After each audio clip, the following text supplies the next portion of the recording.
That was 1973. I had gotten reelected in 1971 as councilwoman, again, the only one. And I had a huge polarity. I can't get it out.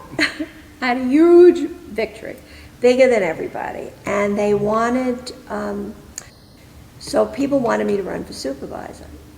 But I was engaged in a lot of fights with the town leader of the Democratic Party. And I knew he was doing things that I thought were incorrect, and I didn't want to be associated with him.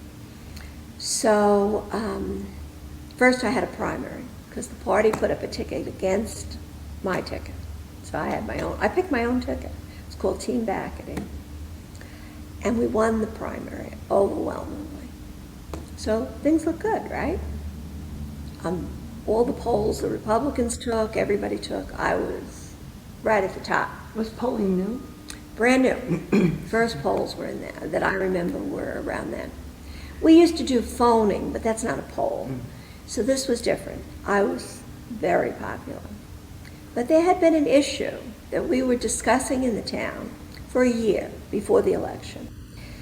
Wyandanch was in a state of one of our communities of terrible decline. The housing was bad, it wasn't enough.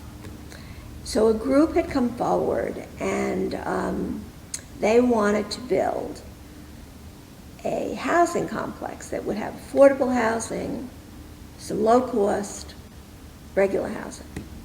And everybody on the board thought it looked good. It was on Commonwealth Boulevard, and at that time I was involved in the Wyandanch Daycare Center.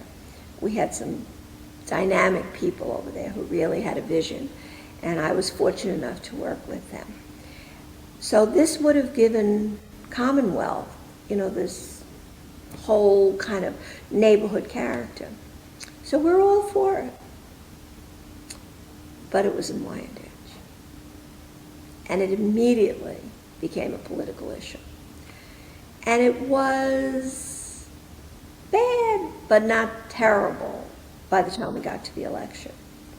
Except they did something very smart, the Republicans.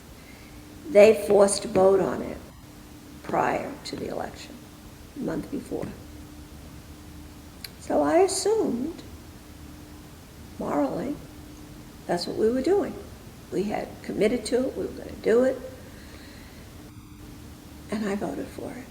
And I knew it was a political mistake, but I didn't know how bad. Everybody else voted no. This town absolutely erupted. It was horrible. The literature was horrible. The campaign was horrible. There was talk of buses with people from Harlem being put in these housing, that it would change the climate. It was going to infiltrate Deer Park, which was my home community. In this day and age, it would be hard to understand how bad it was. It was neighbor against neighbor. People wouldn't touch my hand. They would back off from me. These are people who were hugging me 2 years ago. Two of my children, the middle ones, were on the bus stop one day, and other parents came by and made their kids stay away from them. So they were kind of shunned. They hung me in effigy once. And one of the nastiest things was there was an anonymous piece of literature put out with my picture on it, because I was the first person to ever put pictures on billboards and stuff. And I did that because it helps if people knew I was a woman. They would think it was a good thing. So they had one of my pictures, and they had a bone in my nose. And my kids were walking door to door with me. And they got to this one house, and they saw it. And that was it. They just didn't want any part of it anymore. It was terrible. And so I went from here in the polls to there in the polls. It was very bad. And yet, what are you going to do? But following year you ran again? 2 years later, I ran, and I won big. Who knows? They forgave me. You know what it was? People were afraid. They worked on the emotional fears of the communities.